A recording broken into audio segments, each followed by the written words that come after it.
Right on. Good job.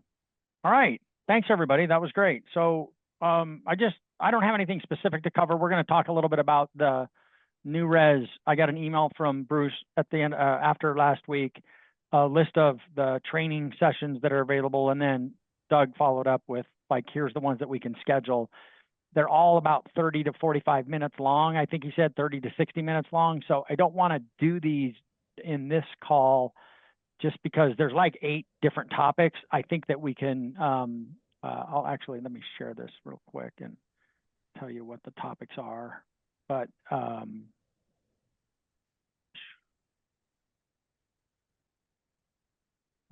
let's see. So non-QM product overview doesn't seem like a class that we would need to take, right? Non-QM product overview, you get it. Alternative income solutions, this is what's required utilizing bank statements, P&L assets, and 1099. That seems like a good one. DSCR and investor lending solutions, equity advantage standalone seconds, lending for ITINs and foreign nationals. That seems to me like that would be maybe low priority. Sourcing the non-QM borrower could be valuable. Lending for non-warrantable condos could be valuable. Realtor presentations, non-QM alternative financing options. I'll send this email out. I'll tell you what I think that we should focus on first, and then we just schedule these like on a weekly basis to take place and get them to record them. Because I know that for some of you, just, blocking out another hour in the middle of your day can be a little hectic at times if you've got a lot of pre-approval activity and realtor meetings and everything else. I would not want this to override that. That said, this ties right into the other subject that I want to go. So I'll send this email out and just so that you know what's on it. And then if anybody has a suggestion for like, here's what I think we should do first, second, and third, happy to hear that. I'm going to pick what seems like, unless you disagree with what I just said, I think the alternative income solutions and the DSCR and the standalone seconds are going to be equity advantage, and standalone seconds might be, the top 3 on the list, I would think. So, but if you've got another opinion, let me know, and then we'll get some of these scheduled out. I got an email. I get this. Remember the book, Mr. Schmooze, Giuseppe? Remember that book? Tom Ward had us read that years ago. The guy that wrote that book and the guy that runs Sales Drive, the company that does that sales testing program, put out I don't know how I got on this email list, but I'm on it. And he just says, Mr. Schmooze's sales tip number 55. Are we making the commitment to be a great salesperson? And the example they gave is an NFL lineman plays only 16 games per season, but weight lifts over 200,000 pounds to prepare for that, right? Like think about how much practice time goes into a 60-minute game.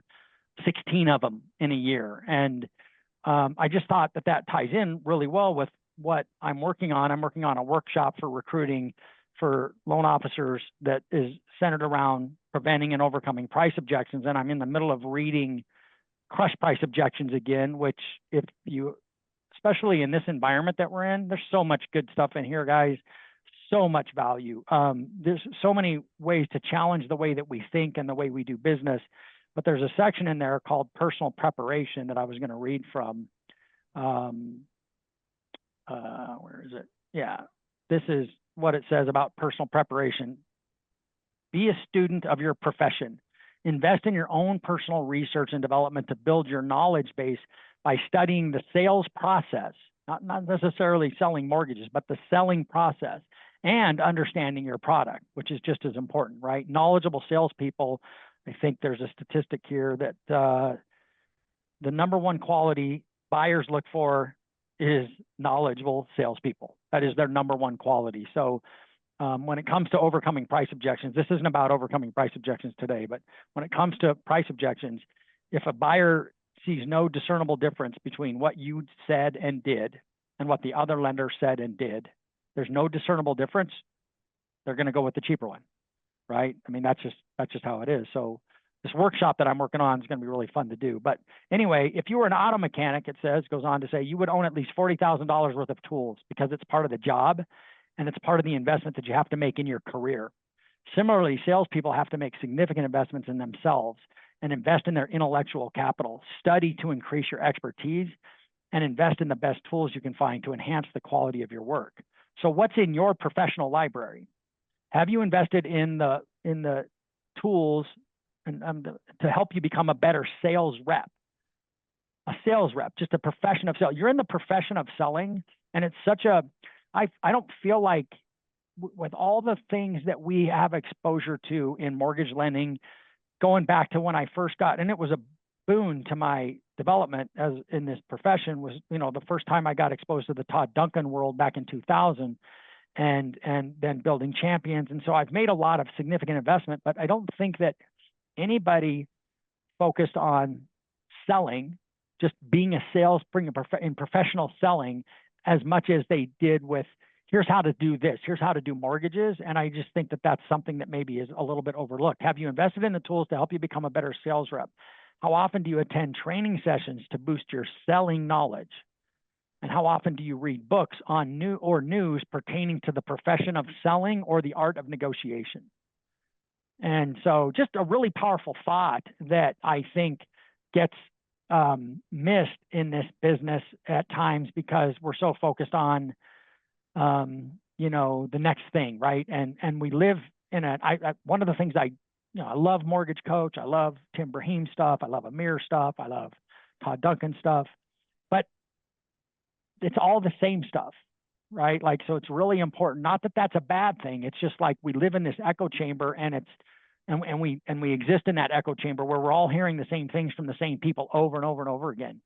I think it's important to maybe take a step back from that occasionally and read a book like Crush Price Objections, which doesn't have anything to do with mortgages and has everything to do with your value as a salesperson and setting yourself up to differentiate yourself in the marketplace. And not so much differentiate yourself in the marketplace, because I think the profession of selling is so much about building a relationship with your buyer. And that by itself can be the discernible difference. If your buyer thinks that the person you're competing with is really knowledgeable, but they don't really like them, you heard what Ryan just said. I just don't like the guy. Okay, well, if your customer thinks you're awesome, but he doesn't like you, he's not going to use you, because nobody wants to do business with people they don't like. And your ability to develop a relationship is so critical. And so reading books on reading how to win friends and influence people would be a great book. Any of the Jeb Blount books. Jeb Blount's the guy that wrote Fanatical Prospecting. I'm not saying fanatical prospecting is not about selling as much as it is about the discipline of prospecting. There's other books that Jeb Blount wrote about the art of selling. So I was having this conversation. Jonathan and I were talking the other day. We had a check-in, and that YouTube video that I pulled up, I just said, dude, you got to watch. Let's watch. I want you to go find a YouTube video on selling. Let's watch this stuff.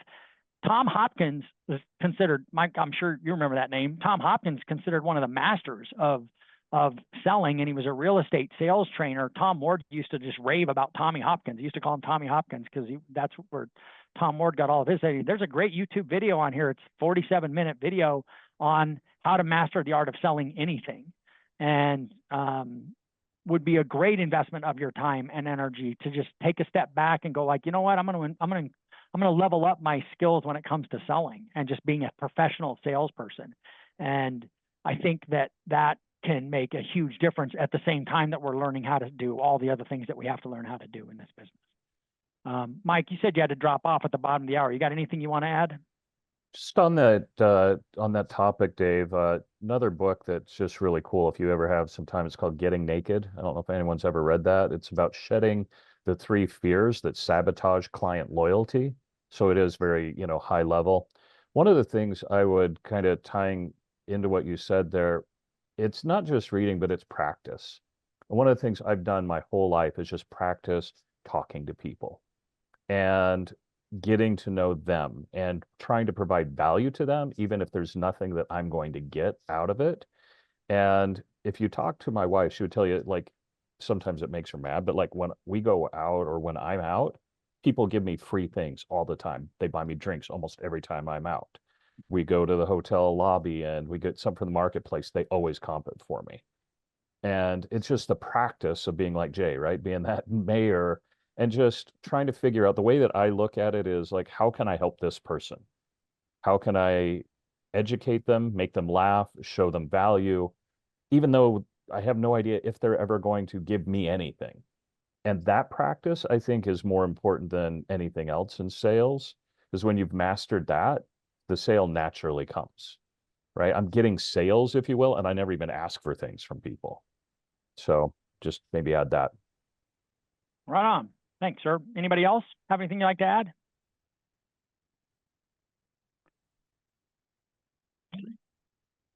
All righty then. That's the meeting, everybody. Thanks for joining. It's great to see you. Let's try to have an unbelievable rest of our day and the rest of our week. All right. Thanks, everyone.